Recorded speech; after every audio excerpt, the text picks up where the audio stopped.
ने मुझे ऐसे अप्रोच किया था कि मुझे तेरे साथ लाइफ में सेटल होना है, I want to get married to you. Alice, Karan को आपने बताया बाहर किसी ने आपको शादी के लिए प्रपोज किया है, लेकिन जिसकी आप बात कर रही हैं वो बाहर कुछ अलग ही इंटरव्यू दे रहा है। Not possible. मैंने ये कोई बात नहीं हुई है, ये मैं बता रहा हूँ, और ना ही एलिस ने ऐसा बोला है। तो भाई सबसे पहले तो हैप्पी दिवाली आप सभी को, ढेर सारी शुभकामनाएं दीपावली की। आपके और आपके सभी परिवार वालों को ढेर सारी शुभकामनाएं बॉलीवुड समाचार की तरफ से। तो भाई चलिए शुरू करते हैं ये वीडियो। और ये वीडियो बन रहा है एलिस के ऊपर, जो कंट्रोवर्सी क्रिएट हुई है कि उनके बॉयफ्रेंड ने शादी के लिए मना कर दिया है। और ये न्यूज लेकर के आए हैं सलमान खान, ये जो स्पेशल वीकेंड का वार यहाँ आज होने वाला है उसमें।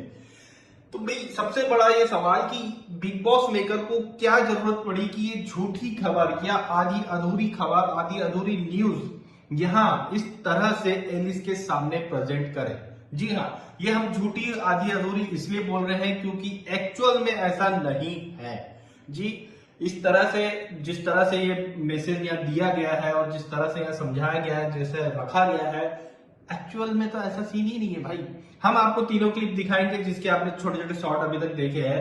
ये तीनों क्लिप हम देखेंगे कि भाई सलमान खान द्वारा बिग बॉस मेकर ने सलमान खान को क्या बोलने के लिए कहा, क्या मैसेज देने के लिए बताया, और फिर उसके बाद एलिस का क्या रिएक्शन था, और फिर उनके बॉयफ्रेंड ने इसके ऊपर क्या जस्टिफिकेशन दिया है। चलिए पूरे वीडियो हम देखते हैं। किसी को कोई प्रपोज नहीं किया है, मैंने ये नहीं बोला, ऐसी कोई चीज नहीं हुई है। बाहर की कुछ खबर है आपके लिए। करण को आपने बताया है कि बाहर किसी ने आपको शादी के लिए प्रपोज किया है। तो बेसिकली उसने ये कहा कि मैंने किसी को कोई प्रपोज नहीं किया है, कुछ नहीं किया है। आप बोल रहे हैं सबको पता है कि मुझे बोला। शादी वादी में बहुत जल्दी इंटरेस्ट नहीं है। Right now I don't to get married. ये बाहर का टॉपिक अंदर निकाला क्यों? कि हमें लगता है आपका जो अंदर भी जो कॉम्प्लिकेटेड रिलेशनशिप बन रहा है ना, in that relationship also many times you assume things which are not said. कई बार जो आपकी थिंकिंग में है कि आप सामने वाले को फॉर ग्रांटेड ले लेते हो। द वन हू इज थोड़ा सा इनसिक्योर, वो कुछ टाइम तक लेते जाएगा, उसके बाद बोलेगा भाड़ में जाओ। सो धीरे धीरे रिलेशनशिप खोखले हो जाते हैं ऐसे। ने मुझे ऐसे अप्रोच किया था कि मुझे तेरे साथ लाइफ में सेटल होना है, I want to get married to you. जो भी मेरे को सर ने बोला मैं पूरी ब्लैंक हो गई। आई वॉन्ट टू नो कि जो बोला गया वो मैंने इसको लेट गो कर सकती हूँ। ये बहुत बड़ी चीज है, दुनिया के सामने तो मैं झूठी हो गई ना। यार कि मैं ऑन कैमरा के एलिस को डिमीन करूंगा या कुछ डिसरिस्पेक्टफुल बोलूंगा या उसको झूठा करार कर दूंगा, बात वो नहीं थी। बात सिर्फ ये थी कि एलिस ने, अभी भी मैं बोलूंगा तो मेरे को पता नहीं मैं कैसे फ्रेम करूंगा, मतलब वो जिस तरह उससे बोल दिया था ना ऐसे फ्लो में कि वो ही just propose me for marriage वैसा वाला, तो मुझे वो वैसा हो गया कि यार इसने मतलब डायरेक्टली जंप करके ऐसा कंक्लूजन दे दिया कि आप लोग सब रोज आके जो मुझे पूछते हो कि अरे वो घर के बाहर आ रहे हो तो आपकी शादी हो रही है, और मैं सो गया है शादी हो रही है, कहां से सवाल आ गया अचानक। Then when I looked back I was like oh इसने ऐसा बोला है लाइफ में। So that is what I had to clear कि ऐसी कोई बात नहीं हुई है कि कोई शादी हो रही है कि मैंने शादी के लिए प्रपोज कर दिया है।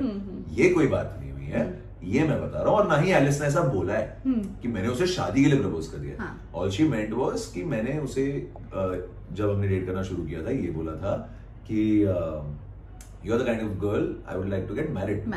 You are the kind of girl I would like to get married. तो ये देखा आपने कि भाई उनके बॉयफ्रेंड का कहना यह है कि भाई मेरा यही था कि एक्चुअली सडनली मेरे पास रिपोर्टर्स आए, उन्होंने बोला कि भाई बिग बॉस से निकलने के बाद आप लोग की शादी हो रही, बधाई हो। तो मैं शॉक हो गया कि एकदम से शादी वाला मैटर कैसे आ गया भाई, ये तो शादी वाला तो कुछ मैटर ही नहीं था। तो उन्होंने ये क्लियर किया कि ऐसा कुछ नहीं है। हाँ, मैंने शादी के लिए प्रपोज नहीं किया था, लेकिन मैंने ये कहा था कि तुम वो लड़की हो जिसके साथ मैं जिंदगी, मतलब तुम ऐसी लड़की हो जैसी लड़की मैं अपनी शादी अपने पार्टनर के तौर पर देखता हूं। तो इस चीज को एलिस ने जरूर यहाँ ये समझा है, शायद कि एलिस यहाँ बोलते हुए भी दिखाएगी कि मैं उस शादी का प्रपोजल समझा हुआ है एलिस ने। लेकिन जो इनके बॉयफ्रेंड है यहाँ कन्वर ढिल्लो, इनके तरफ से भी ये पूरी तरह से डिनाई नहीं किया गया है कि शादी करना ही नहीं है, लेकिन बस ये था उनका कि अभी ऐसा कुछ नहीं है फिलहाल। हाँ, आगे जाकर के जरूर कुछ हो सकता है कि हम शादी करें, लेकिन ऐसा कुछ नहीं है कि भाई बिग बॉस से निकलते ही हम लोग शादी करने वाले, इस टाइप का अभी कोई प्लान नहीं था। तो ये चीज इन्होंने क्लियर कर दी, और इस चीज को, इस मैसेज को जो है बिग बॉस ने अपने तरीके से गोल घुमा फिरा करके अपना टीआरपी मसाला उसमें डालने की कोशिश करी है, और इसको इस तरह से प्रेजेंट किया गया है। लेकिन इस मैसेज के पीछे एक और चीज जो थी वो ये थी कि जो बाद में सलमान खान बोलते हुए दिखाई दिए कि आप जिस तरह से अपना जो है पूरा किसी और के ऊपर सब दे देती हो, मतलब किसी और के भरोसे पूरा हो जाती हो, जैसे कि अब घर में ये अभी अविनाश के साथ में पूरा उसके ऊपर ही डिपेंडेंट है। तो ये जो अविनाश और एलिस की दोस्ती को ब्रेक करने की भी कोशिश इस पूरे मामले में हुई है कि आप पूरा डिपेंडेंट हो जाती हो और फिर वो आपके साथ ऐसा करता है। देखो कितनी बड़ी बात हो गई, आपको पूरा धोखा दे देगा, जब तक उसको मजे लेने लेगा और फिर बाद में ऐसे ही धोखा देकर के छोड़ देगा। ये हिडन मैसेज ये दिया गया है कि भाई अविनाश भी तुम्हारे साथ ऐसा ही कर सकता है, तो तुम थोड़ा सा सेफ हो करके चलो, अच्छा आगे बढ़ो, खेलो। देखिए भाई, एक चीज तो ये होगी कि इस बार का जो नॉमिनेटेड कंटेस्टेंट थे उसमें से शहजादा आउट हो गए हैं। शहजादा अगर नॉमिनेशन में नहीं आते तो क्लियर था कि एलिस तो बाहर होने वाली थी, लेकिन एलिस को एक मौका दिया गया है। तो एलिस के लिए सारी चीजें क्रिएट की जा रही है कि भाई बॉयफ्रेंड वाला मटेरियल डाल दो, अविनाश और इसके बीच में जो है अभी दोस्ती को ब्रेक कर दो, ताकि ये लड़की थोड़ा दिखाई दे, क्योंकि भाई स्टार्टिंग में बिग बॉस ने तो ये बोल दिया है कि ये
ये कोई बात नहीं हुई है, ये मैं बता रहा हूं, और ना ही एलिस ने ऐसा बोला है।